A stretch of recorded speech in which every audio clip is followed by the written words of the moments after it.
C'est parti pour la dernière vidéo de Montée de Linguisticae qui va nous parler un petit peu de créole, ce qui tombe bien parce qu'à mon avis c'est un sujet qui va pas mal revenir sur la table, en particulier avec les présidentielles qui se profilent à l'horizon, où bah effectivement un des concepts de ce bon vieux Méluche, ça reste la créolisation, et bon, je crois que sur le plan strictement linguistique il se trompe un peu, mais c'est pas très grave. En tout cas, on va voir ce que Monté en pense et ce qu'il en dit tout le monde. Je pense pas que ça va être une vidéo où je vais vous apprendre grand chose, parce que moi-même, je suis là pour apprendre des trucs.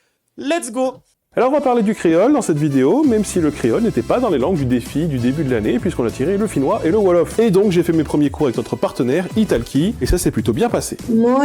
Oui, on s'en fout un peu de la collaboration commerciale. 10 $ achetés, vous avez 5 $ offerts. N'hésitez donc pas. Ok, quitos. Tout est en description. Et sur ce, bonne vidéo. Il existe des vidéos plus faciles que d'autres à écrire, et celle-ci, je la place en dehors de toute échelle de difficulté étant donné le casse-tête. Parce que le créole, ou plutôt les créoles, c'est un sujet tentaculaire, très mal compris, associé à de nombreuses définitions pas toujours compatibles les unes avec les autres, et qui en plus est miné sur le terrain politique par des discours et des imaginaires très contradictoires, mais qui se nourrissent mutuellement, et qui évoluent très rapidement. Et faire le tri, rester intelligible et répondre à toutes les questions et à tous les clichés en une vidéo, bah ça... Pourquoi c'est devenu Hulk Monté? Genre, il a été exposé au rayon gamma? Il s'est passé quoi? Genre, il a muté?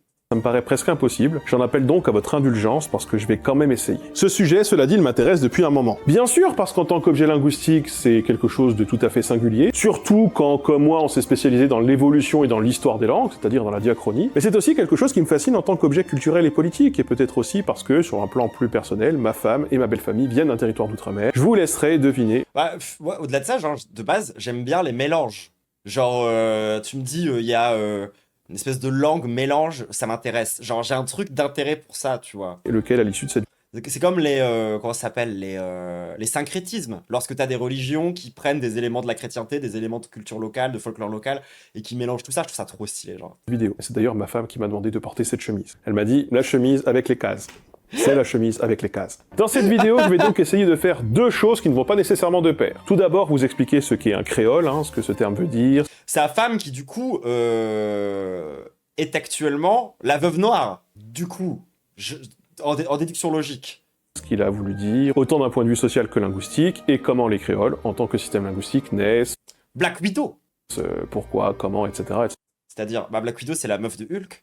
C'est, on pourrait dire, la partie linguistique de la vidéo, et c'est déjà un gros morceau. Ensuite, on parlera de la notion de créolisation, parce que si ce terme est d'origine scientifique, il est largement sorti de ce cadre, et il ne veut plus dire la même chose selon que l'on se place dans tel ou tel référentiel aujourd'hui. Et c'est vrai... Oh, en vrai, Scorch, c'est un des plus beaux compliments qu'on m'ait jamais fait, je crois. On me dit, si j'étais une carte Yu-Gi-Oh, je serais polymérisation, mais merci. Mais merci de tout cœur, ça me touche. Pour de vrai.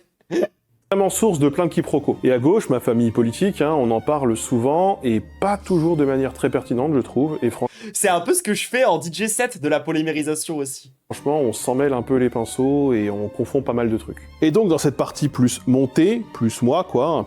Oui, je sais qu'il y a super polymérisation, il y en a plein d'autres, notamment à l'époque de Yu-Gi-Oh! GX, mais la polymérisation des origines, les gens. La polymérisation de base, quel banger. Plus social aussi, eh bien je vais essayer de vous faire le tri. Et je sais que beaucoup sont ici pour qu'on parle de l'un plutôt que de l'autre, et vice-versa, mais les deux sont... Parce que je fais cramer la bandeuse de Magic, ce qui est réel. Genre, littéralement, ma vie est entièrement basée sur Magic. Mais, dans mon porte-monnaie, c'est bien une carte Yu-Gi-Oh! Que j'ai, C'est pas une carte Magic. Genre, je suis avant tout une bandeuse de cartes. En règle générale. Je voulais juste montrer mon porte-monnaie et ma carte, j'avoue. aujourd'hui imbriqués, on peut pas parler de l'un sans l'autre selon moi. Et même si on pourrait sectoriser, les gens ne comprennent pas qu'on le fasse, donc de toute façon, je vois pas comment on pourrait faire autrement. Et pour tout ce que je ne vais pas évoquer, je réfléchis à faire une seconde vidéo, et peut-être même une troisième. Au moment où j'ai écrit cette phrase, là je suis en train de la lire, mais au moment où j'ai écrit ce script, j'ai supprimé près de la moitié de ce que j'avais écrit, parce que sinon j'étais parti pour faire un sujet quasi doctoral, et c'est vraiment pas le but. Le but c'est quand même de rester compréhensible, et qu'à la fin de cette vidéo, vous partiez avec une vision à peu près claire de ce qu'est le créole, de ce qu'est la créolisation, et surtout de ce que ça n'est pas. Et je vous laisserai, à la fin de cette vidéo, me dire en commentaire si j'ai bien fait le boulot. Et si on l'a bien fait, bien sûr, vous lâchez un tip sur Tipeee, évidemment. Bon, tout d'abord, il me paraît essentiel de faire un point sur l'étymologie du mot créole lui-même, qui n'est pas un mot français à l'origine, mais un emprunt qui est passé par plusieurs aires linguistiques et par plusieurs histoires coloniales différentes. A priori, l'origine la plus lointaine de ce terme, on la retrouve au XVIIe siècle chez les Portugais, au Brésil. Ah, ça reste assez récent. Les Portugais utilisent le mot crioulo pour désigner les domestiques issus de l'esclavage, qui étaient alors presque toujours issus d'un métissage entre une esclave et un maître. Le terme est alors dérivé du portugais criar, signifiant élevé, éduqué. Les Espagnols reprennent le terme sous la forme criollo pour désigner, comme les Portugais, un domestique, puis plus généralement une personne née dans les colonies. En espagnol, la notion de couleur ou de métissage disparaît assez rapidement et finit même par désigner spécifiquement les Européens ou les Espagnols nés ou élevés en dehors de l'Europe, que ce soit en Amérique ou en Asie. On utilise alors en espagnol historiquement le mot criollo, créole, pour parler des colons européens des Philippines, en Argentine, à Cuba, etc. Alors en France, Au Brésil, aujourd'hui, c'est péjoratif. Ok, super. Je vous ai dit que je voulais aller au Brésil en ce moment. c'est maintenant, Genre, ça fait un peu des années que j'ai une vie de merde et j'ai un peu envie de me faire kiffer. là, c'est plus difficile de savoir quand le mot est emprunté. Il a l'air de venir plutôt de l'espagnol que du portugais, et il est attesté avec certitude au cours du XVIIIe siècle. En français, les premières attestations du terme semblent être linguistiques et non sociales ou ethniques. On trouve le mot créole pour désigner les langues de base françaises, mais distinctes du français, qui apparaissent dans les colonies. En tant que nomen agentis, c'est-à-dire en tant que nom d'agent, c'est-à-dire en tant que terme qui désigne des individus, le français a connu plusieurs sens concurrents du mot créole. On a quelques attestations du mot créole pour désigner spécifiquement les descendants des colons français dans les colonies, et c'est alors le sens espagnol de l'époque. On a aussi un autre sens, proche, qui apparaît au cours du XVIIIe siècle, personne ayant des ancêtres européens. Le mot ne désigne donc plus spécifiquement les colons blancs ou européens, mais tous ceux qui, et ce peu importe dans quelle proportion, Ah, donc à la base, c'est vraiment un truc pour désigner les blancs. ont dans leur arbre généalogique des personnes répondant à cette définition. Le terme se confond aussi en sens avec les mots créolisant et créolophone, qui n'existaient pas à l'époque, puisqu'ils sont chacun très récents, mais qui depuis recoupent une partie de cette définition d'époque. En français, à la fin du XVIIIe siècle, donc, le terme créole désigne Créolophone, ça m'a l'air d'être un peu un terme excessivement parapluie quand même. grosso modo, à la fois une personne ayant un ancêtre européen ou blanc venu d'Europe et résidant dans une colonie, et une personne pouvant parler le français local, le parler créole. Le terme créole est utilisé pour finalement distinguer, par opposition, d'un côté les personnes ayant une présence historique locale, comme les esclaves nés sur place, et de l'autre les Africains nés en Afrique et issus de la traite négrière qui Ah, donc c'est là qu'il y a un switch dans ce que ça veut dire. continue d'arriver et d'alimenter les colonies en esclaves. Aujourd'hui, le terme est finalement assez proche de cette définition. Le terme créole désigne toute personne née dans une ancienne colonie de peuplement où il existait une forte proportion d'esclavage. Globalement, les régions tropicales d'Amérique et de l'océan Indien. Localement, la définition est plus large. En Louisiane, par exemple, le terme créole désigne dans le français local toute personne francophone de toute ethnie ou de toute origine, en incluant même les Houmas, un peuple autochtone de Louisiane ayant abandonné sa langue d'origine au cours du 19e siècle pour adopter le français. Le cas de la Louisiane est sur le plan linguistique assez complexe, je vais pas épiloguer ici, mais dites-vous donc que c'est un peu à part. Ce qu'il faut retenir, c'est que le terme créole ne désigne pas nécessairement quelqu'un d'ascendance africaine. Par exemple, aux Antilles, les Békés sont des créoles blancs, et à La Réunion, les Iabs sont des créoles blancs. Ok. Alors en français, il y a un débat pour savoir si le terme créole est plutôt un terme d'ordre linguistique ou un terme d'ordre social, sociologique. C'est peut-être un peu les deux. Politique même. Quoi qu'il en soit, à peu près depuis le début, les deux notions sont confondues, et comme c'est souvent le cas, les mots qui désignent les peuples désignent les langues, et les mots qui désignent les langues désignent les peuples, donc l'un dans l'autre. Et finalement, savoir si l'un vient avant l'autre n'est pas très important. Ce qui est important... Ah oui, d'accord. Donc toi, du coup, ce que tu nous dis, c'est que... Petit aparté, du coup, sur la Réunion, je pense que tu vas nous filer quelques petites datas sur la Réunion au fur et à mesure de la vidéo. Du coup, à cause de l'aliénation coloniale, tout le monde se définit plus comme créole et pas réunionnais, ce qui est un non-sens. Parce que de base, ça distinguait les colons blancs. D'accord. C'est surtout qu'on a commencé à parler de langue créole pour parler des particularités linguistiques propres aux différentes populations qui tombaient sous le coup de la définition sociale du mot créole. Et là, c'est un autre piège parce que ça induit dans l'imaginaire Et du coup, c'est pas en Guadeloupe qui est très bien. collectif que le créole des uns serait le créole des autres et que le créole serait une langue. En réalité, le créole n'est pas une langue en tant que telle, en cela que ce n'est pas le nom d'une langue en particulier. Il faut le voir comme un synonyme de dialecte ou... Oui, bon, ça, je le savais, par contre. Et c'est un mot que j'aime pas, patois. Parler le créole, Oh, et... quelque part, c'est un Laisse-moi inventer le patrons. peu la même idée que parler le patois quand on habite dans l'une des régions à langue minoritaire de la métropole. Alors l'exemple du mot patois, comme parallèle, vous pouvez le trouver contestable, mais je le trouve particulièrement pertinent. Le mot existe aussi dans les Antilles, et il s'est par exemple imposé en créole jamaïcain et en créole costaricain pour désigner dans ces créoles, ces créoles. On dit patois pour dire créole. Si on se place dans un référentiel français, le créole est donc la langue régionale d'une colonie, proche du français, Non mais oui, je sais que c'est un terme péjoratif. Une langue qu'on ne distingue pas toujours du français, Mais je savais pas et je pense que la majorité des gens sont pas au courant. d'ailleurs, je vais y revenir, hein, mais qui en même temps a quand même des singularités. Quand on dit « je parle le dialecte » ou « je parle le patois », eh bien on ne parle pas du même dialecte ou du même patois qu'ailleurs. Et bah c'est pareil pour le créole, hein, c'est la même Ouais, c'est comme de dire j'ai un accent. Oui, d'accord. Peut-être plus précis que ça.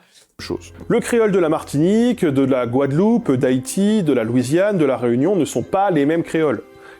Pour la fois, je crois que c'est péjoratif. Ouais, moi je l'ai appris l'année dernière en stream, hein, donc vous inquiétez pas, ça arrive. Partagent seulement des particularités en commun dans leurs histoires respectives, autour de leurs conditions d'émergence, et ça aussi on va y revenir. Le créole c'est donc un type de langue, une langue caractérisée par une histoire particulière, coloniale, dans le cas des créoles de base française, et une histoire sans laquelle il ne serait pas apparu et il n'aurait pas existé. Et pour qu'un créole émerge, on considère qu'il faut plusieurs conditions. Une communauté multilingue, hétéroclite potentiellement importante qui se retrouve à un endroit potentiellement isolé. Typiquement, une île. Cette communauté Ou de colonie. multilingue et hétéroclite est soumise à un groupe minoritaire, économiquement et politiquement dominant, typiquement des esclaves. Cette communauté multilingue hétéroclite, elle doit apprendre la langue du groupe minoritaire, mais cette langue est difficile d'accès, typiquement le français des colons. Cette communauté multilingue et hétéroclite l'adopte alors de manière rudimentaire pour parler au groupe minoritaire dominant, mais aussi pour parler entre individus de la dite communauté qui sinon ne se comprennent pas tous. Si l'on reprend nos critères, on comprend en effet que dans un contexte colonial esclavagiste, les conditions sont facilement validées. Les esclaves venaient de régions très diverses, ils étaient de langues et même de familles de langues très différentes, et ils étaient souvent rapidement majoritaires en nombre, souvent exploités sur des îles, mais pas que, ça pouvait aussi être des territoires difficiles d'accès, lointains, faiblement peuplés, et donc en situation d'isolement vis-à-vis de la métropole, mais aussi vis-à-vis des autres peuples ou des autres puissances économiques de la région. Les colons européens imposaient leur langue, typiquement le français dans notre cas, et les esclaves, qui ne se comprenaient que très difficilement entre eux, devaient bien adopter quelques rudiments de cette langue, qui leur était totalement étrangère, pour parler à leur maître, mais aussi pour se comprendre entre eux. Le fait est qu'apprendre aussi rapidement le français des maîtres, dans ces conditions particulières de domination, d'exploitation et d'isolement, eh bien c'est difficile. L'apprentissage est donc rudimentaire et imparfait, et il donne lieu à ce qu'on appelle un pidgin, c'est-à-dire une langue qui n'est pas totalement fonctionnelle, ni maternelle de qui que ce soit. Mais dès lors que cette langue devient totalement fonctionnelle, et la langue de l'éducation des nouveaux individus arrivés par naissance, notamment, eh bien on parle alors de créole. Les créoles apparaissent donc dans ces conditions Il faut suivre. assez spécifique et strict et surtout sur une échelle de temps très rapide, une génération ou deux à peine. Et ça, c'est une donnée absolument importante quand on sait sinon les temps que prennent d'ordinaire les langues pour évoluer. Les langues Donc en gros, concrètement, ce qui se passe, c'est le créole, ça naît, parfois pas toujours, mais souvent quand une population genre, est forcée d'apprendre une langue, ou quand il y a un besoin matériel de communication entre des personnes qui sont dans des aires linguistiques très différentes, ça donne du patois pour se comprendre, quoi, concrètement. Et les dynamiques et les structures d'exploitation renforcent davantage cette dynamique-là. créoles se Et tant que c'est pas fonctionnel, c'est ce qu'on appelle du coup le pidgin. Et dès que ça devient fonctionnel, si je comprends bien, ça devient un créole. basent donc sur les langues des colons et dans l'histoire du monde, Ah d'accord, le créole jamaïcain il s'appelle comme ça directement. ces langues ont surtout été des langues européennes. Et le mot base est important puisqu'on parle de créole à base française, base anglaise, base néerlandaise, etc. Sachez que tous les créoles connus ne remontent pas à des langues européennes, même si c'est vrai pour l'écrasante majorité d'entre eux. Le baba nyonya et quelques autres langues portuaires de l'océan Indien sont des créoles de base malaise, par exemple, dont l'histoire est plutôt mal connue. Et le nubi ou le djouba sont à l'origine des créoles de base arabe, beaucoup plus récents, parlés au Soudan, en Ouganda et au Kenya. Alors il y a débat pour savoir lesquels sont des créoles véritables, faute de données, et on va pas forcément essayer de traiter ces questions dans cette vidéo. Ce qu'il faut retenir, c'est que tous les créoles n'apparaissent pas dans un contexte esclavagiste, et c'est pour ça qu'on retient le caractère de domination et de soumission, qui est plus général, et surtout, il n'est pas parlé que par les personnes dominées. A contrario, une société coloniale et esclavagiste qui ne check pas tous les critères que j'ai énoncés peut ne pas conduire à l'émergence d'un créole non plus. Ça, je vais y revenir un peu plus tard. Puisqu'avant d'aller plus loin, j'aimerais revenir sur cette idée fondamentale, les créoles sont tous distincts, et le créole d'ici ne désigne pas la même langue que le créole d'ailleurs. Pourtant, ça, beaucoup de créolophones l'auront noté, il existe des similarités troublantes entre les créoles, même à des milliers de kilomètres Il y a une troublance. de distance, des dizaines de milliers de kilomètres. C'est qu'ils doivent bien avoir une base ou une logique commune, non? En quelque sorte, mais pas pour les raisons que les gens s'imaginent. On va s'intéresser ici aux créoles de base française Please collab. de manière générale. Donc pour rappel, les créoles, ils émergent d'une forme de français très simplifié, c'est l'étape pidgin, avant de se recomplexifier pour permettre d'exprimer la complexité du monde et des idées et devenir la langue première du groupe. Ça, c'est l'étape créole. En cela, les créoles sont des dialectes pas tout à fait comme les autres quand même, puisqu'ils ont des conditions d'émergence qui sont très spécifiques. Et ces conditions laissent particulièrement place à l'influence de langues d'origine des populations importées, dominées ou asservies. Et cette influence, elle est en tout premier lieu phonologique, elle touche à la prononciation. Si aucune personne ne peut prononcer le son U, parce que ce son n'existe pas dans les langues d'Afrique d'où viennent les esclaves, ce son sera remplacé par un autre comme le son I. Si maintenant le son U existe bel et bien, peut-être que la séquence UI, elle, n'existe pas, comme dans le mot nuit, lui, etc. Cette séquence sera alors remplacée par une autre comme U ou I. Si personne n'arrive à prononcer la suite de son ambre, comme dans novembre, septembre, on remplacera Un exemple qui me tabassera tout le temps, toute ma vie de ça, c'est comment les Japonais prononcent de l'anglais. C'est toujours un tel délice. Genre, ah ouais, genre, Batmanu. Genre, c'est trop bien. Genre, la prononciation de l'anglais par les Japonais, c'est tellement marrant. peut-être par an ou par am. Les clusters de consonnes sont aussi souvent simplifiés, notamment avec le son re conduisant souvent à sa perte. Mais c'est ça, genre, da, world, pour dire the world. Gre devient gue, je devient je ou ze, par exemple. Si personne n'arrive à prononcer le son heure, comme dans coiffeur, il deviendra R. Et si personne ne sait prononcer le re, eh bien peut-être que heure deviendra est tout court. Si personne n'a d'article dans sa langue d'origine, peut-être alors que la chambre sera compris comme étant un seul et même mot, la chambre. Dans la plupart des créoles de base français, ce sont des choses que l'on rencontre. Par exemple, le mot plus se dit pi en haïtien, en guadeloupéen, pli en martiniquais, pi ou pli en guyanais, pli ou plus en réunionnais selon la région et selon le contexte. Chambre se dit chambre en haïtien, en guadeloupéen, en martiniquais, en guyanais, sambre en réunionnais, la sam en mauricien. Le mot maigre se dit maigre en haïtien, en guadeloupéen, martiniquais et réunionnais, chaleur se dit chalet en guadeloupéen et en martiniquais, chalot en guyanais, salaire en réunionnais, la salaire en séchellois. On retrouve donc des adaptations communes et des logiques identifiables qui révèlent surtout quelles sont les difficultés et quelles sont les particularités phonologiques du français, qui sont complexes à appréhender pour des populations importées dans les colonies, sans toutefois que ces adaptations donnent un résultat identique partout, notamment si on compare d'un côté les créoles des Amériques et de l'autre les créoles de l'océan Indien. Concernant le caractère flexionnel de la grammaire française, c'est-à-dire en gros le fait que les mots puissent se conjuguer en utilisant plusieurs radicaux, qu'ils puissent se transformer lorsqu'on les dérive ou qu'on puisse les mettre au pluriel, tout cela est aussi très largement abandonné pour suivre une structure isolante. Pour le dire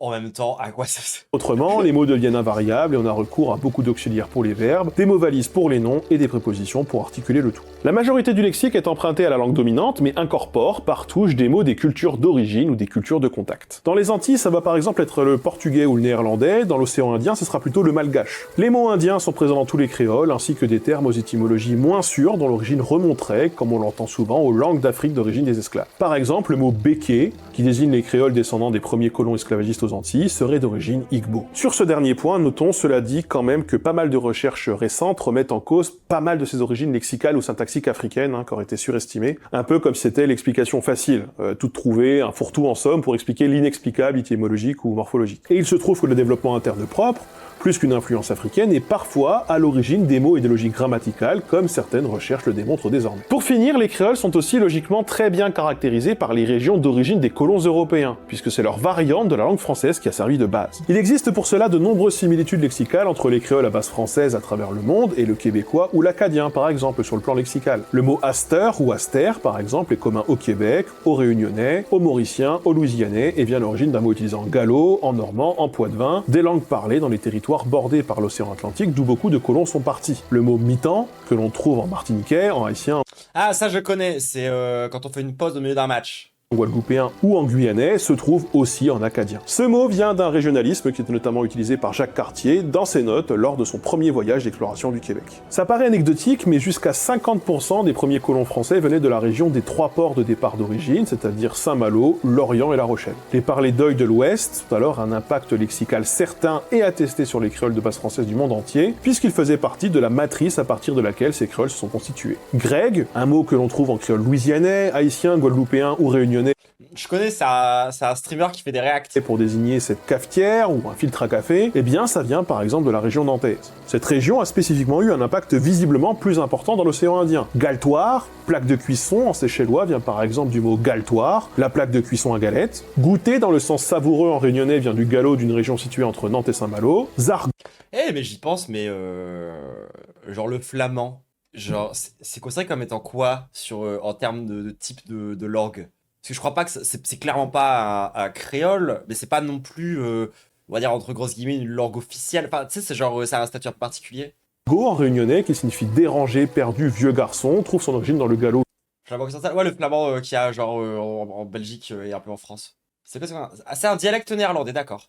Gergo, homme sans valeur, qui a aussi été exporté au Québec. D'ailleurs, je le précise à nouveau, mais le créole qui émerge au sein des populations asservies imprègne aussi le français des colons d'origine européenne, qui l'apprennent et qui le transmettent aussi. Si le français reste la langue de prestige, et s'ils ont un contact privilégié avec la métropole, leur français n'est plus, après 1 ou 2 siècles passés dans les colonies des Outre-mer, le même que celui de Paris ou que celui des aïeux. Surtout... En vrai, je trouve ça vraiment intéressant parce que tu sais, on parle souvent de l'impact que ça peut avoir la colonisation, y compris sur les cultures.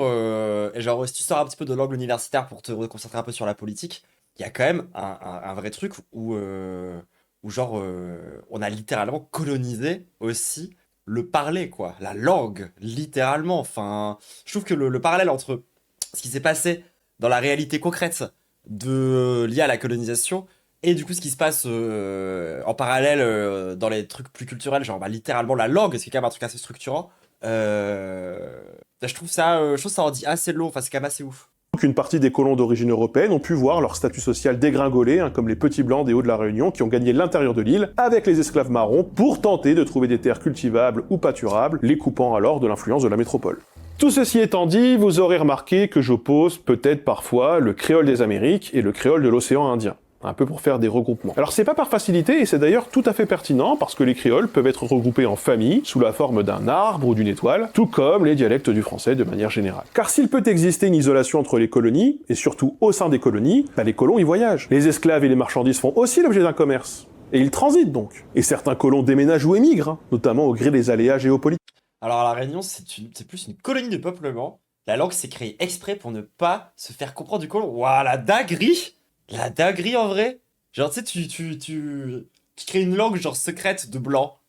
Le créole réunionnais, mauricien et séchellois se regroupent alors ensemble dans une famille des mascareignes, et les créoles des Amériques se regroupent aussi avec une sous-catégorie plus resserrée pour les petites Antilles. Leur proximité géographique est aussi linguistique. Parce qu'elle est géographique, oui, mais surtout parce que les origines géographiques de leurs esclaves et de leurs colons étaient similaires d'île en île.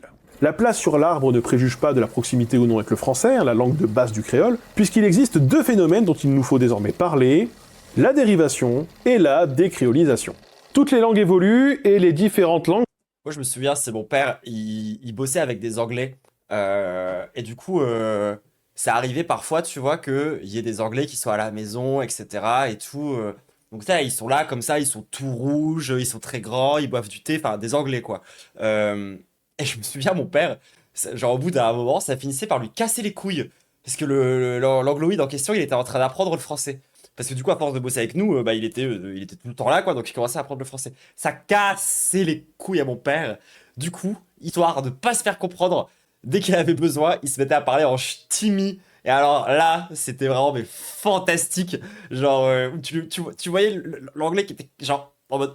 Et t'as mon père qui était en mode et c'était incroyable, vraiment incroyable. Très très bonne façon de pas se faire comprendre. Et parfois même certains français créoles ne font pas exception. Par exemple, on sait que le créole de Saint-Domingue, d'Haïti donc, était très proche du français au XVIIIe siècle. Un témoignage écrit d'un voyageur venu du Languedoc avec une liste lexicale permet de rendre compte de ce qu'était le créole haïtien à la veille de la Révolution française, à une époque où visiblement le créole et le français ne sont pas considérés comme des langues distinctes, mais comme de simples particularismes régionaux. Pourtant, après l'indépendance d'Haïti en 1806, le créole continue d'évoluer. Incroyable l'indépendance d'Haïti d'ailleurs. Je sais pas si j'ai déjà fait une capsule là-dessus, mais vraiment ça vaudrait le coup un jour de se pencher. De manière assez soutenue, et dans un relatif isolement du reste des autres créoles des Antilles. Il est aussi très difficilement compréhensible pour un français, voire pas du tout. Il est donc devenu difficile d'accès pour les locuteurs des créoles martiniquais et des créoles guadeloupéens. C'est une forme de dérivation linguistique. L'haïtien dérive et s'éloigne de la langue qui lui a servi de base. A contrario, les créoles martiniquais et guadeloupéens, justement, dérivent dans une autre direction. Ils ont tendance à incorporer de plus en plus d'éléments pris au français contemporain, avec lequel ils sont constamment en contact. Un phénomène qu'on trouve aussi par ailleurs en créole réunionnais, et évidemment dans tous les dialectes d'oï de France métropolitaine, comme dans...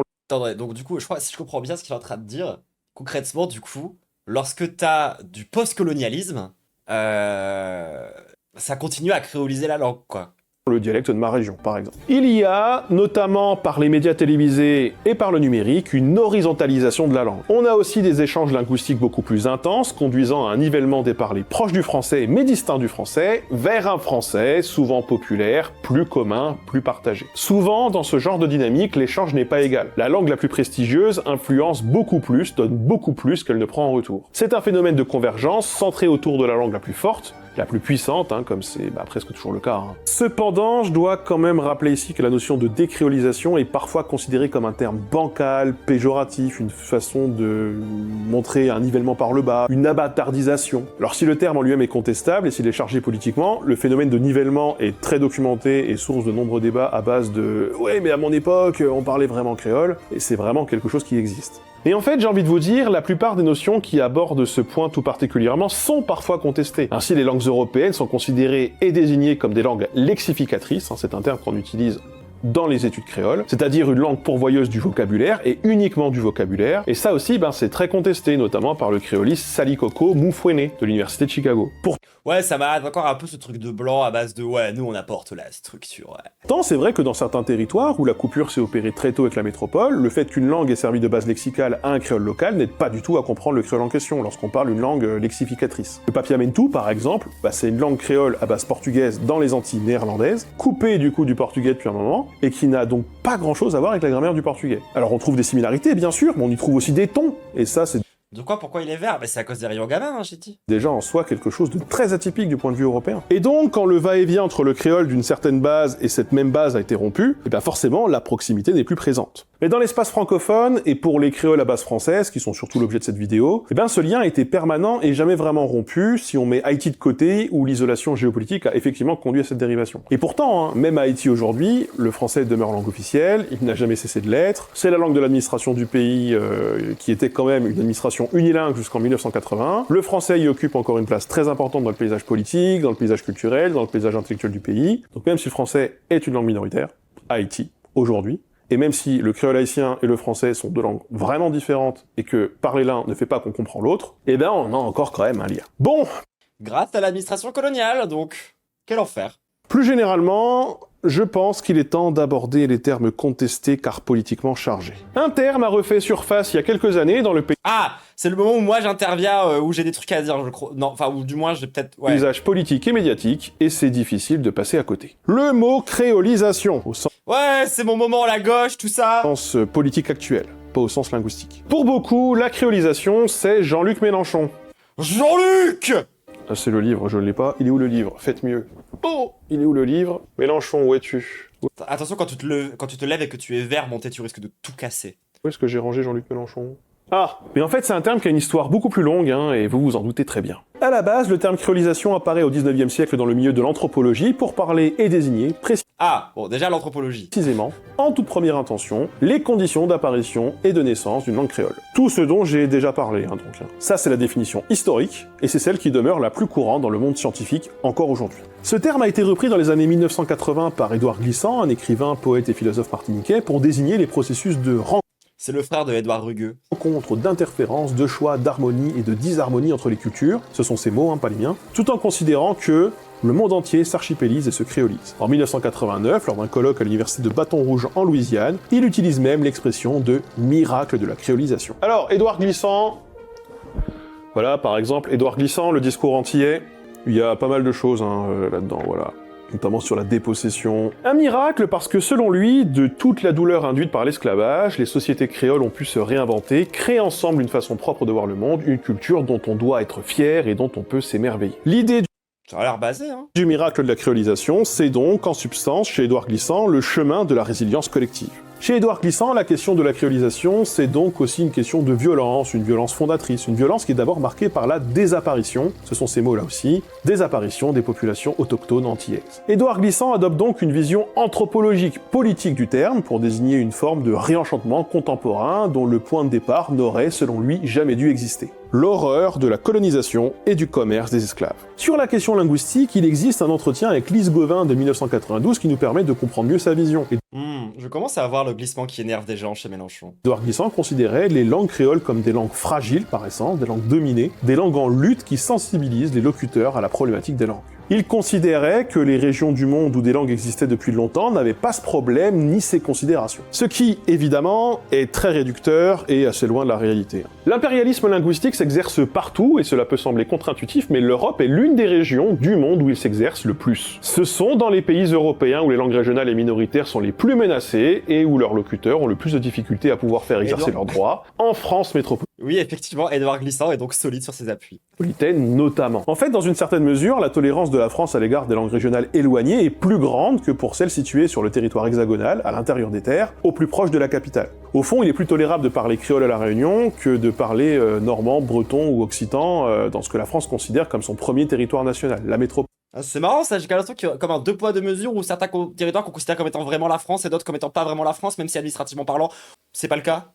Un territoire qui doit être universellement français, francophone, homogène. Édouard Glissant, il avait une vision... Oui, bien vu Scorch, c'est vrai que, genre d'habitude, j'ai tout le temps des remarques à faire par rapport à ça, alors que là, je n'ai rien dit depuis le début, et donc félicitations Monté d'avoir enfin mixé correctement sa vidéo pour que la musique soit pas trop forte par rapport à la voix, parce que d'habitude c'est quand même vraiment un enfer, ce qui est dommage, parce qu'il y a un vrai travail sur l'esthétique, le montage, le rythme de la vidéo, et à chaque fois on se fait... Donc ça fait du bien, merci. Strict, assez monolithique et puriste du créole, qu'il considérait comme facilement contaminable. De manière générale, il considérait également le français menacé par l'anglais, et le vrai anglais serait lui-même menacé, d'ailleurs, selon Glissant, à cause de l'hégémonie américaine, parce que les Américains, ils parlent pas très bien anglais, etc. Un discours qu'on retrouve partout ailleurs. En cela, Édouard Glissant avait une vision, là aussi, très puriste et Ouais, c'est les rayons gamma, ça baisse les basses. très figée de la langue. Une vision paradoxale, plutôt, si je voulais mieux résumer sa pensée, puisque les langues doivent à la fois être en mouvement, mais sans vraiment bouger, elles doivent avancer, mais sans trop se copier les unes les autres, et il critiquait, en Oui, je sais qu'il a une monteuse, je crois, montée de mémoire. ce sens volontiers les auteurs de son époque qui, disait-il, cédaient à la facilité exotique en matière de langage. Et en vrai, sans vouloir vous choquer, c'était un peu l'un des discours de Xavier Darcos de l'Académie française auquel j'ai pu personnellement assister en 2023, et c'était un discours très vieille France et très jacobin dans le fond. C'était un homme de son époque, dira-t-on, mais à côté de cela, Édouard Glissant considérait aussi la défense du monolinguisme total comme une position sectaire, et lui-même bilingue, il se positionnait pour un bilinguisme institutionnel. Si le créole doit être à tout prix protégé, c'est peut-être aussi pour sauver les contes et les imaginaires d'origine kabbalistique, disait-il, qu'il attribuait donc à un héritage africain. Mais cet Kabbalistique. héritage africain, je vous renvoie au début de la vidéo, et peut-être d'ailleurs à la prochaine vidéo, un peu compliqué quoi. Bon. Il voyait dans le créole une langue orale par essence, en opposition au français qui était une langue de l'écrit. D'accord. Donc, en fait, si je comprends bien, le mec qui a quand même inventé le truc de base part d'un espèce de postulat low-key décolonial, mais lui-même a un peu un rapport fétichiste à ça, si je comprends bien. Avec une conflictualité interne et identitaire propre et relative à la question de la scripturalité. Quand on est obligé de passer à l'écriture, comme on dit passer à l'acte en psychanalyse, on est confronté Oui, on peut donc dire qu'il a un peu glissé. à l'absence de balises, de tradition, écrivait-il alors à l'époque. Pour lui, le créole et le français ne sont pas seulement deux langues qui doivent coexister, ce sont des langues qui doivent aussi être protégées l'une de l'autre, avec un certain hermétisme, parce qu'elles n'ont pas le même imaginaire et parce qu'elles ne servent pas le même registre. Pour le paraphraser, parce que l'on a imposé l'écriture du français aux Martiniquais, par réactance et par fierté, eh bien il fallait réagir en imposant l'oral du créole. Selon Glissant, le créole et le français n'ont pas la même poétique, et c'est d'ailleurs en cela intéressant pour lui de les opposer. Pour Édouard Glissant, toujours, à tout instant, les enjeux principaux, ce sont des enjeux d'imaginaire et des enjeux de poétique. Pourtant, comme Ouais, c'est pas très matérialiste comme analyse. on l'a vu, le français et le créole sont en contact et en échange permanent dans les Antilles depuis la naissance même du créole. Un échange pas toujours symétrique, Ouais, c'est le concept de base. c'est vrai, et de plus en plus asymétrique, même avec l'arrivée du numérique, c'est ce qu'on disait plus tôt. Mais cette volonté de vouloir les séparer et de les renvoyer chacun à leur rôle prédéfini ne correspond pas à une vraie logique historique. Ça correspond plutôt à une vision fantasmée de leur histoire. Alors je vous rappelle ici, s'il le faut, qu'Édouard Glissant n'était ni anthropologue ni linguiste, il était écrivain et philosophe d'une époque qui commence à dater, puisqu'il a commencé à militer dans les années 40, et que sa pensée politique a beaucoup évolué jusqu'à son décès en 2011. C'était un intellectuel de son époque, en contexte avec les courants politiques et intellectuels de son époque. Bien sûr que d'un point de vue sociolinguistique, Oui, donc, c'est ce que je disais, c'est pas très matérialiste. En même temps, qui l'était vraiment à ce moment-là? et même historique, beaucoup pourraient être critiqués, et beaucoup est absolument critiquable d'ailleurs. Alors moi, même si j'avoue que je n'ai pas tout lu de ce qu'il a pu écrire, loin s'en faut, il a quand même beaucoup écrit, je trouve quand même, dans tout ce que j'ai pu lire, que dans ses écrits sur les questions de langue, il est très contradictoire. Il est tantôt très normatif conservateur, et il est tantôt très inclusif, avec des solutions et des réflexions paradoxales, et parfois aux antipodes du projet défendu. Pas toujours facile de s'y retrouver. Mais il demeure des constantes politiques dans le discours, même si les argumentaires qu'il développe les contredisent parfois malgré lui, l'anti-impérialisme, Ouais, moi, en fait, ça me rappelle beaucoup de postures qu'on a déjà pu observer à plein de niveaux d'intellectuels africains qui, en fait, ont aussi pu faire leurs études parce qu'il y avait des politiques assimilationnistes de la France, ce qui fait qu'on se retrouve avec des gens qui sont en fait à mi-chemin entre genre une pensée qui commence tout doucement à voir un horizon décolonial, mais qui en même temps sont quand même des bandeurs de France un peu aussi à plein d'autres niveaux. Ça me fait penser à... Ouais, ça me fait penser à un petit peu genre l'histoire du Sénégal ou à des endroits comme ça, tu vois ce que je veux dire? La défense de la diversité linguistique et la critique de toute hiérarchisation des langues. Et c'est là où Mélenchon arrive dans l'équation.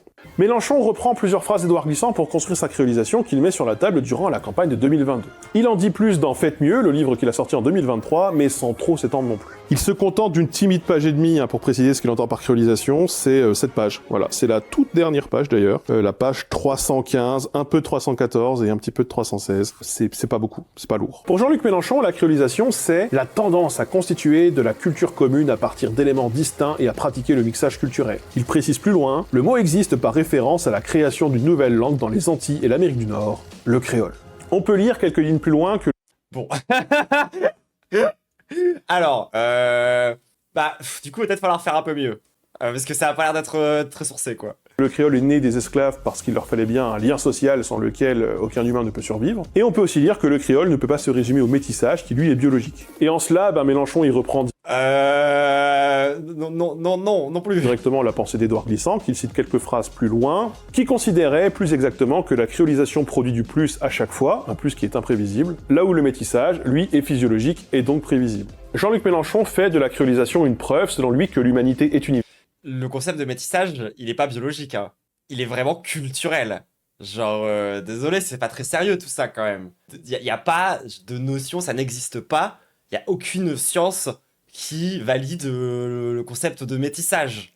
Genre, c'est bizarre de chercher à faire cette opposition créole, métissage. Genre, c'est sur deux plans très différents. Enfin, Et que la créolisation se produit à tout instant par l'emploi d'objets, de séries télé ou de musique. Et moi, j'ai un problème avec cette vision un peu trop angélique. Comme on l'a vu, la créolisation, et Édouard Glissant le rappelle à juste titre d'ailleurs, ça n'aide... sur les langues, il est cata. Ouais. Non, mais après, la France Insoumise, c'est un des sujets sur lesquels on peut pas trop les trouver. C'est sur la défense des langues régionales, etc. hein. un rapport... Genre, vous savez qu'il y a une... Peut-être vous en avez entendu parler, parce que plein de gens sur Internet disent que Monté serait, soi-disant, un espèce de pion du PCF, serait un rousselliste. Genre, c'est une espèce de rumeur qui traîne autour de Monté depuis super longtemps, juste parce que un jour, il a tenu la take que, effectivement, sur les langues régionales, sur les langues locales, le PCF avait un bien meilleur programme et au moins il avait un vrai meilleur truc par rapport à la France Insoumise.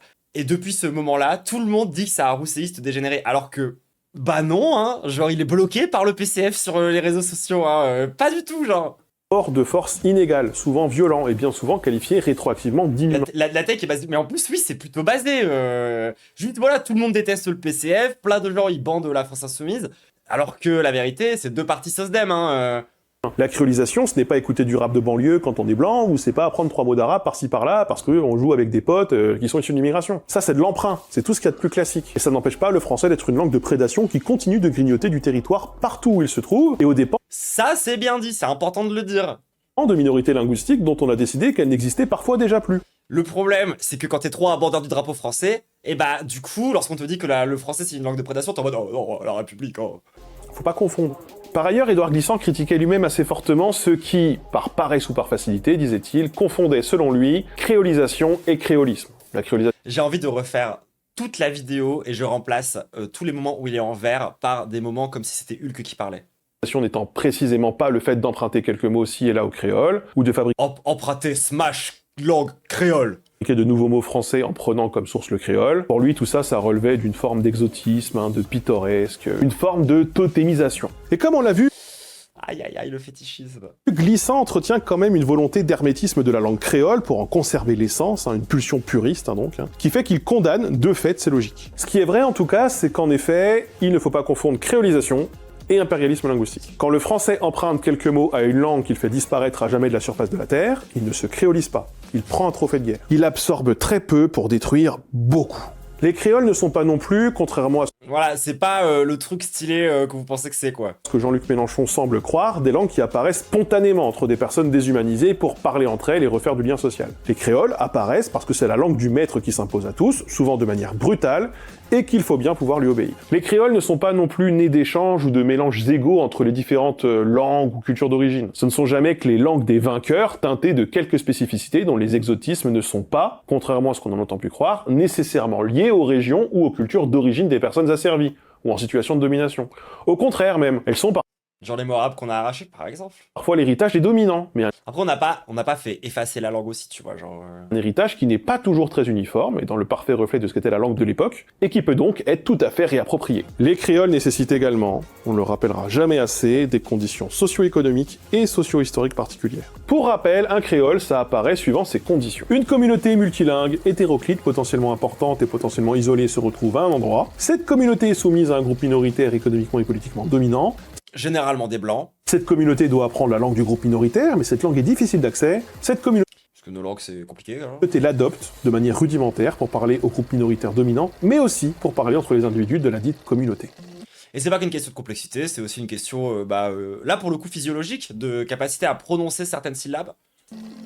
Il existe des créoles qui sont apparus dans des contextes où ces conditions étaient validées, mais où il n'y avait pas nécessairement d'esclavagisme.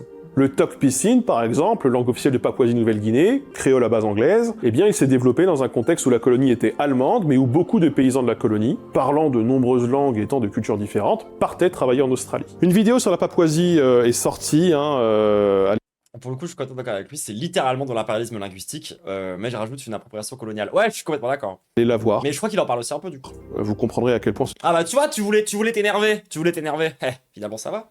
ce territoire est vraiment particulier, surtout que la vidéo elle a pas marché de fou, alors que moi je la trouve vraiment intéressante, sur un territoire vraiment atypique. Voilà. Et comme la plupart des vidéos de montée qui marchent pas bien, souvent c'est parmi les meilleures. La petite pub croisée, n'hésitez pas à aller la voir. A contrario, il y a des endroits où l'esclavage N'hésite pas à m'envoyer tes vidéos en avant-première montée, je fais déjà ça avec d'autres youtubeurs et ça marche très très bien, c'est une très bonne façon de faire de la promotion. était largement pratiqué, mais Je sais que tu regardes ce react monté, je sais parce qu'on s'aime bien. où aucun créole n'a émergé durablement. C'est le cas aux États-Unis, où les Afro-Américains ont pu avoir des pidgins localement, c'est attesté, mais où l'anglais a fini par s'imposer, et ce assez rapidement. S'il existe aujourd'hui un sociolecte propre aux Afro-Américains, ce n'est pas un créole, en cela que son origine est bel et bien l'anglais, et non un pidgin. Avec la ségrégation, les populations noires ont développé des usages linguistiques propres en commun à partir de l'anglais, par dérivation interne. Il n'existe pas de substance Je crois que c'est une des meilleures vidéos qui parle sans le mentionner, qui arrive à parler sans le mentionner, sans faire le wouh wouh wouh. Genre concrètement la France, enfin la vidéo parle de la France sur les 5 continents. Et genre il arrive à trouver quand même un bon moyen de parler de ça et du problème qu'il y a derrière le discours qui est comment dire qui est évident, tu vois. Et enfin pour nous, mais il arrive à trouver un angle hyper intéressant que j'avais je pense jamais entendu pour parler de des problèmes en vrai concrètement de low-key d'impérialisme qu'il y a toujours encore aujourd'hui au sein de la France insoumise. de langue originaire d'ailleurs qui serait précoloniale ou africaine. Et D'ailleurs moi c'est aussi un petit peu une de mes vraies takes sur ces questions de drapeau, tu vois. Genre il y a beaucoup de gens qui sont attirés par ça, etc. Et je comprends un petit peu dans le fond, tu vois, ce délire de vouloir se réapproprier le drapeau français. Mais moi je suis quand même contre. Moi, on m'enlèvera pas quand même que genre si les racistes et les nazis veulent le drapeau français, franchement qu'ils le gardent. Tu vois, dans n'importe quel pays d'Afrique, ce drapeau il est maudit à tout jamais en fait. Genre c'est aussi le drapeau de l'impérialisme français, c'est aussi le drapeau de la colonisation. Enfin franchement genre c'est le drapeau de l'État-nation, de plein de trucs contre lesquels je lutte. Très franchement genre moi je pense que le jour où on mettrait enfin fin à cette cette pseudo-démocratie ridicule pour mettre en place quelque chose de réellement démocratique, de mettre en place quelque chose de réellement plus que républicain, de post-républicain, quand on sera enfin dans un vrai système égalitaire, faudra changer le drapeau, hein. Genre, il sous-tend trop de dingueries qu'on a fait. Genre, c'est le drapeau de la colonisation, c'est le drapeau de certains génocides. C'est un drapeau. Genre, en vrai, ouais, non, moi, désolé, j'en suis pas spécialement fier. Hein. Mais tout comme je suis pas non plus spécialement fier de la Marseillaise. Hein. Je suis désolé, les gens. Ça reste un chant qui est absolument immonde. Genre, à plein de niveaux. Hein. L'étendard sanglant élevé. Il y a des références au concept de sang mêlé dans le son. Hein. Donc, moi, c'est pas forcément le truc auquel je m'attache le plus. Et en plus, effectivement, il n'y a pas de drop, et pas de basse, et pas de kick Pourquoi est-ce que je me ferais chier, tu vois, genre, c'est bon. Parmi les seules influences documentées, on trouve plutôt des dialectes britanniques originaires d'Europe, d'où venaient les esclavagistes. Ça, c'est pour toi, Twitch gauchiste, hein, c'est cadeau. En ce moment, je te donne plein d'extraits gratuits. Donc, au Brésil, là aussi, Quoi, Troublon Tacine, elle a dit qu'elle aimait pas le drapeau français. Ah, elle est pas patriote, ah là là. le pays qui a Bah lol, non en fait. Moi j'aime ma culture régionale du Nord-Pas-de-Calais, donc je déteste le drapeau français parce qu'on est venu détruire ma culture régionale tout en essayant de créer un état bizarre. Genre, y en a qui se rappellent encore de ça en fait. eu le plus recours à l'importation d'esclaves, aucun créole n'existe aujourd'hui. Des langues mélangées ou des pidgins ont probablement existé, la plupart de base stupide d'ailleurs, une langue amérindienne, sans qu'on sache s'il s'agissait vraiment de créole à l'époque. On sait que les colons apprenaient et utilisaient ces langues pour communiquer avec les populations autochtones, et qu'elles avaient cours aussi parmi les esclaves, mais assez rapidement, au cours du XVIIIe siècle, le portugais s'est imposé et est devenu hégémonique, en incluant de nombreux mots d'origine autochtone ou africaine. Il existe néanmoins des communautés reculées d'anciens esclaves marrons ayant fui l'esclavage qui parlent un portugais très fortement teinté. Incroyablement stylé aussi l'histoire des marrons, les gens. On l'avait déjà un petit peu parlé, on avait déjà un petit peu évoqué ces histoires-là. C'est très très très stylé. Faudra vraiment qu'on en reparle plus en profondeur un jour. De mots Enfin, on l'a déjà fait. Je crois qu'il y a une capsule entière sur les marrons à l'époque où ça s'appelait encore Saint-Domingue. C'était trop bien. originaires d'Angola, les Quilombo, dont le statut et l'origine de la langue est encore aujourd'hui. Oui, je sais que je suis passé sur Twitch gauchiste aussi. Aujourd'hui, on en a parlé en début de stream. Et oui, basé l'extrait. Hein. Franchement, j'aurais pas fait un meilleur TikTok. Sujette à débat. Si le portugais du Brésil est si différent de celui du Portugal, pour les linguistes aujourd'hui, ça n'a pas non plus grand-chose à voir avec quelque forme de créolisation que ce soit, hein, qu'on soit bien clair. Les changements sont internes, les emprunts sont malgré tout mineurs au regard du reste du lexique, et la prononciation du brésilien portugais connaît des évolutions notables comme on en documente, en même temps au Portugal, au XVIe et au XVIIe siècle. Le portugais du Brésil est aussi plus conservateur sur certains aspects phonologiques, tout en ayant systématisé des particularismes régionaux du Portugal, d'où venaient les colons. En revanche, on trouve des créoles de base portugais sur de nombreuses îles, comme Aruba, Curaçao, Cap-Vert et même au Sri Lanka. Mais là, je vous renvoie à la checklist, car les conditions géopolitiques et socio-économiques étaient différentes. Pour résumer l'aspect linguistique, donc, un créole émerge dans un contexte social, économique, géographique et historique particulier, et ces conditions ont été, entre le XVIe et le XVIIIe siècle, à de nombreuses reprises, réunies dans les colonies sous forme de domination européenne. Beaucoup d'îles, avec Donc, on résume, le concept de créole est très très très très vaste. Il recouvre un tas de réalités et un tas d'histoires différentes et un tas d'origines profondément variées. Mais il y a eu quand même un moment historique qui a permis l'émergence de plein de créoles à cause des mêmes conditions sociales de l'époque, qui étaient des conditions coloniales. beaucoup d'esclaves. L'esclavage n'est donc pas une condition sine qua non de l'apparition d'un créole, mais ça aide, on va dire. En même temps, les créoles peuvent être parfois tout simplement analysés comme des dialectes, des parlers régionaux des langues dont ils sont issus. Alors ça, c'est surtout vrai pour les créoles de base française, mais ça peut être très faux pour d'autres créoles, hein. Et ces langues, en toute première intention, et de très loin, ce sont les langues des colons européens. Les apports africains, s'ils existent et s'ils apprennent les langues créoles, ont souvent été surestimés. En parallèle, on oublie souvent les apports indiens ou chinois, hein, beaucoup plus tardifs, qui ont été source de nombreux emprunts lexicaux à travers le monde, et tout particulièrement dans l'océan Indien, après l'abolition de l'esclavage, avec ce qu'on a appelé l'engagisme. On met aussi souvent de côté la dérivation interne, et les apports du français populaire, qui eux-mêmes sont parfois liés à une histoire migratoire plus récente, certes africaine, hein, mais surtout présente en métropole. Le jour où je fais une vidéo sur le créole réunionnais, j'y reviendrai plus en détail, je pense, parce que c'est vraiment l'exemple typique. Pour finir, la contribution culturelle et religieuse même de l'Afrique dans de nombreuses cultures créoles est questionnable, précisément parce que la créolisation suppose malgré tout un déracinement assez radical, total même, hein, avec une Oui, c'est ça, faut pas trop bander le truc quand même, hein. Ça reste des conséquences coloniales assez difficiles. Hein. confrontation directe et violente avec une société très différente, et cette confrontation inclut évidemment aussi celle qu'on a avec les autres esclaves, d'autres langues, d'autres cultures, des cultures très différentes de la sienne. Et derrière cette idée d'africanité comme héritage, parfois il y a aussi cette idée de culture africaine uniforme. Haïti et la Jamaïque sont certainement les territoires où cet héritage est le mieux traçable et le mieux documenté, mais il reste malgré tout assez édulcoré. Et si cet héritage africain existe, ce n'est pas forcément là où on l'attend. Il existe encore de très vifs débats sur le sujet, hein, mais ça j'y reviendrai dans une future vidéo si ça vous intéresse, parce que c'est un sujet très complexe là aussi, très vaste, qui est passé par plusieurs courants historiques, à la fois en Afrique, dans les Antilles, aux États-Unis, bref, c'est un merdier, Hâte de voir ça. mais c'est un merdier très intéressant là aussi. Pour finir, Ah, ça m'intéresse vraiment ce genre de questions. peu importe finalement quel que soit le point de départ ou non des créoles. Ça ne les empêche pas d'être consubstantiels de l'identité de ceux qui les parlent aujourd'hui, des territoires où ils vivent, et comme toutes les langues, ils sont en évolution, en mouvement, ils connaissent la variation, ils les empruntent, etc. Cette quête des origines, elle est intéressante, toujours. Mais elle ne doit pas pour autant résumer l'identité ou non d'un peuple ou d'un groupe. Et ça ne dit pas forcément grand-chose de ce que sont ces cultures ou non aujourd'hui. Comme pour le reste, l'essentialisation des origines ou leurs fantasmes, c'est plus souvent un piège qu'autre chose. Néanmoins, il reste toujours intéressant de s'y pencher pour comprendre, pour expliquer, pour apporter un éclairage sur un sujet, mais ça n'est jamais la réponse, ni un argument d'autorité. Bon, cette vidéo est terminée. Beaucoup de choses, je me suis un peu répété, je le sais, mais j'espère Oui, bah t'as bien fait, parce que genre, nous on en a quand même pris pour notre grade. que, voilà, c'est bien rentré, j'ai essayé un peu de tout synthétiser. J'ai fait beaucoup J'aurais peut-être dû la regarder une fois avant de lancer la capsule. de raccourcis. Voilà, je m'en excuse. Ceux qui travaillent sur ces sujets-là le verront.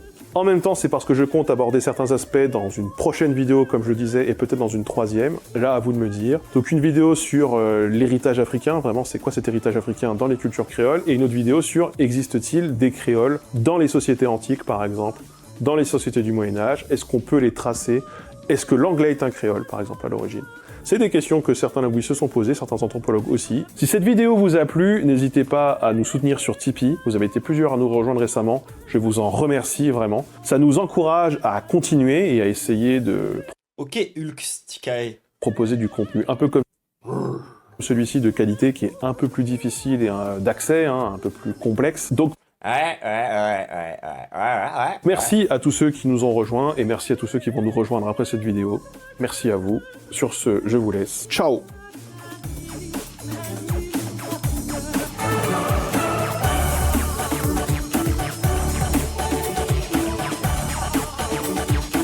Et bah merci Linguisticae pour cette vidéo, merci beaucoup, c'était très bien. J'ai pas grand chose de plus à rajouter que, bah voilà, faire Bélec, faire attention au fait que, genre, bah oui, effectivement, ça reste quand même des langues coloniales, des trucs qui ont été imposés, ça reste quand même des trucs qui sont à l'origine, bah en fait, quand même assez violents pour la plupart, même si encore une fois, il y a plein d'exceptions, et donc du coup, compliqué de faire une règle générale à partir de ça et de ce concept. Je note quand même que je vois quand même après, enfin tu vois, genre je comprends que ça colle pas du tout à la définition historique, ça colle pas du tout à rien en fait concrètement. Le concept que Meluche y porte de créolisation, ça porte littéralement sur rien, enfin d'un point de vue académique ou que ce soit, mais je vois quand même un peu ce qu'il essaye de dire et ce qu'il essaye de faire, et c'est pas non plus un enfer absolu, tu vois, même si de fait effectivement genre la France Insoumise, désolé de le rappeler, n'est pas un parti réellement anti-colonial et anti-impérialiste, tout le monde, hein. Ça reste quand même un parti, encore une fois, qui a de gros angles morts sur le sujet. Des angles morts où ça reste aussi... Enfin, c'est des trucs qu'il faut que nous, on les force à se positionner correctement là-dessus. Donc l'un dans l'autre, tu vois, je capte... En fait, je vois les deux sides. En fait, je vois bien, genre, ce que Monté tente de raconter. Et ouais, je sais qu'ils sont pas du tout basés sur la francophonie, et il a complètement raison de le faire. Et dans le contexte médiatique, je vois aussi un peu ce qu'essaye de faire Mélenchon. Je suis pas 100% d'accord vraiment avec ce truc-là. Je vois un peu l'intention. C'est pas non plus genre horrible, de ce que vous voulez, quoi. Mais je capte en fait, je capte la dimension un peu fétichisante, exotisante qu'il y a derrière le concept de créolisation, etc. Je vois aussi quand même en quoi c'est intéressant de défendre médiatiquement parlant ce concept-là. C'est une posture qui est compliquée. Puis bon, après moi, et puis, enfin, je veux dire, j'y vois aussi une espèce de dimension autour des trucs de poésie, de machin, qui font bander les vieux bourgeois, tu vois, très clairement. Euh, donc bon, écoutez, il va juste falloir apprendre un peu à se former sur ces questions-là. Et pour le coup, il y a du travail qui est fait sur le plan militant pour parler un petit peu d'anticolonialisme, un petit peu correctement. Moi, je vous recommande très souvent le travail de Parole d'honneur, mais je vous recommande aussi évidemment le travail de Peau Noire, Ligne Rouge, qui est une autre une orga qui est plus marxiste, qui est plus proche de comment est-ce que nous on fait de la politique, par exemple à l'OST ou dans d'autres orgas plus marxistes. Il y a des gens qui font quand même un vrai bon travail là-dessus. Oui, je suis d'accord que toute la gauche, dans son quasi-intégralité, est complètement gaze sur le sujet. Et pareil, à l'extrême gauche, on n'a vraiment pas beaucoup de leçons à donner là-dessus. Après, en règle générale, les gens d'extrême gauche, genre, sont pas vraiment ouf sur les trucs internationaux, franchement. J'ai quand même foi en notre nouvelle génération de gauchistes révolutionnaires. J'ai quand même l'impression que c'est en train de changer. progressivement, genre, bah moi j'essaye d'incarner aussi un petit peu ça, tu vois, genre, je parle beaucoup de l'international, je parle beaucoup de colonialisme à plein de niveaux, quoi. Mais je suis d'accord qu'on a encore un vrai gros travail à faire à gauche pour ne pas être des putains de fétichistes bizarres. Parce qu'au bout d'un moment, il faut regarder en fait ce qui s'est passé dans l'histoire. Et il faut arrêter d'essayer de sauver des meubles en disant que, bon, en fait, peut-être que ça a quand même des impacts un peu positifs ou je sais pas quoi, ce genre de trucs. Enfin, bref, faut vraiment faire attention à ce genre de choses. Euh, En tout cas, on va s'arrêter là pour la capsule YouTube. On se dit à la prochaine. N'hésite surtout pas à lâcher ton meilleur pouce bleu, un petit commentaire, le nouveau système de boost, même si en vrai, genre, garde tes boosts pour la grosse vidéo sur la criminalisation de l'antisionisme, ça me semble quand même beaucoup plus important. Mais voilà, gros bisous YouTube. Tu peux aussi venir nous voir en stream tous les mardis, jeudis et dimanches à partir de 18-19 h et me donner évidemment un peu d'argent sur Tipeee si tu en as les moyens ou directement ici sur Twitch de même si tu en as les moyens. Gros bisous YouTube. À la prochaine. Watch me fly,